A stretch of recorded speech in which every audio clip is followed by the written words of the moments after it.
बिहार में लोगों का पलायन इसलिए हो रहा है क्योंकि यहाँ से पूंजी और बुद्धि का पलायन हो रहा है।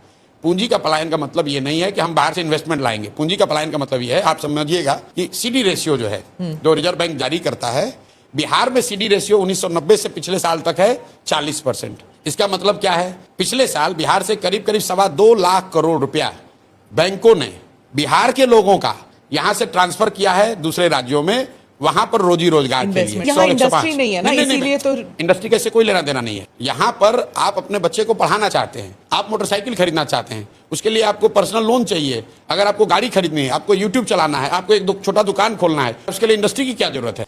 अगर बिहार में 70% क्रेडिट सीडी रेशियो हो, 2.25 लाख करोड़ रुपया बिहारियों का पैसा एक्स्ट्रा इन्वेस्ट होगा, उसके लिए किसी इंडस्ट्री की जरूरत नहीं है।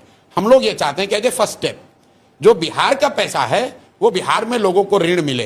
यहां बैठे हुए लोगों से पूछ लीजिए, जो लोग यहां बैठे हैं, अगर आपको नोएडा में फ्लैट खरीदना है, एचडीएफसी आपको लोन दे देगा आपके इनकम स्टेटस पर, लेकिन अगर आपको खगड़िया के अपने गांव में घर बनाना है तो एचडीएफसी लोन नहीं देगा।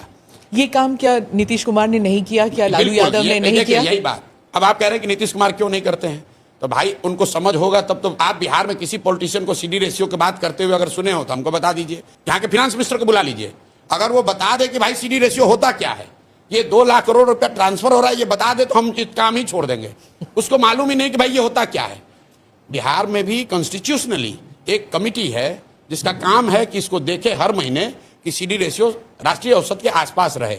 मुख्यमंत्री भी उस बैठकों में जाते हैं, नीतीश कुमार भी जाते हैं, लेकिन जाते हैं खड़ा होकर भाषण देते हैं, भाई बैंक वाले तुम लोग लोन नहीं दे रहे हो, बहुत दिक्कत हो रहा है, आप लोग सुधारिए। लेकिन जैसे नीतीश कुमार का बात यहाँ पुलिस वाला नहीं सुन रहा है, सीओ बीडीओ डॉक्टर टीचर नहीं सुन रहा है, वैसे बैंकर भी नहीं सुन रहा है। बैंकर हमारी बात सुनकर ये कह रहे हैं कि पहली बार भैया कोई बात तो कर रहा है हम लोग का। मैं सारण में था, केनरा बैंक के आरएम और डीएम मिले वहां। मैंने पूछा भाई केनरा बैंक के लिए बिहार कितना बड़ा मार्केट है? बोला सर बहुत बड़ा मार्केट है। हमने बोला क्रेडिट के लिए या डिपॉजिट के लिए? कहता सर अभी तो डिपॉजिट के लिए है, आप जैसे लोग आ जाए तो हम लोग चाहते हैं यहाँ लोन भी दें। यहाँ लोन देने के लिए कोई सुविधा ही नहीं है। आरबीआई का आंकड़ा ये बता रहा है कि अगर बिहार में देश के औसत के बराबर सीडी रेशियो होता तो 26 लाख करोड़ रुपया बिहारियों का बिहार में रहता। आप अंदाजा लगाइए उससे कितने ज्यादा घर बनते, कितनी ज्यादा गाड़ियां खरीदी जाती, कितनी दुकानें खुलती, कितने लोग छोटे व्यापार करते। उससे यहाँ रोजगार होगा, उससे पलायन रुकेगा। इसलिए हम लोग का पहला जो बजुका है वो ये है कि 6 महीना में सीडी रेशियो को इंक्रीमेंटल बेसिस पर 70 जरूर कर देंगे।